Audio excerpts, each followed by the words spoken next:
runoff is a major source of water pollution, threatening the health of humans, wildlife, and entire ecosystems. Pollutants and harmful chemicals make their way into streams, rivers, lakes, oceans, and even groundwater. Technology and innovative treatment methods have been able to mitigate some damage, but with methods becoming increasingly energy-intensive and expensive, some are turning to nature for inspiration. Check it out!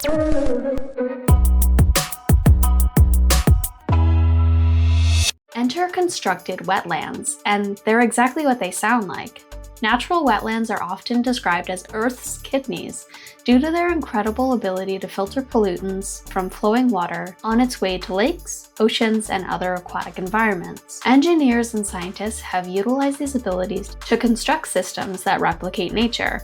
Not only are these constructed wetlands cost-effective, they're also good at their job. Often less expensive than traditional wastewater treatment plants, requiring less maintenance, low operating costs, and they're able to handle the ebb and flow of fluctuating water levels. These factors not only make them accessible, they can also function in a variety of different climates, locations, and can be tailored to fit many different needs. While their effectiveness varies greatly depending on management and design, when done right, constructed wetlands can be extremely effective at mitigating pollution.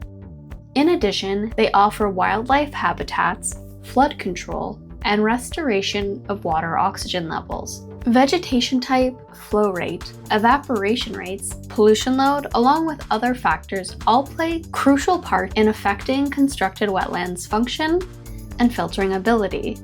Utilizing natural processes that exist in nature and mirroring them in a controlled manner, away from other aquatic environments, floodplains, and natural wetlands, in order to mitigate unintended damage. Site-specific factors are examined, taking note of endangered species, critical habitat, soil susceptibility, hydrology, vegetation, and of course many other features. Once flowing water meets wetlands, it's forced to slow down, allowing many of the suspended solids to be filtered out by settling at the bottom or getting caught among the growing vegetation. Pollutants are filtered and removed by organisms that live in symbiosis with the aquatic plants, while others are absorbed by the plants themselves.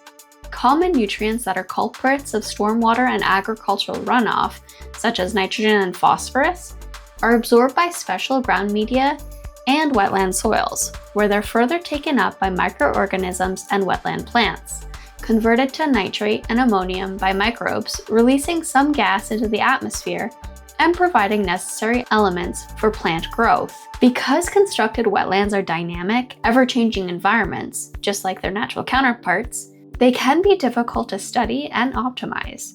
Currently, researchers are exploring innovative tools like radioactive tracers to better understand their inner workings and improve pollution removal capabilities. Wetlands, whether natural or constructed, are among the most productive and biologically diverse ecosystems on the planet.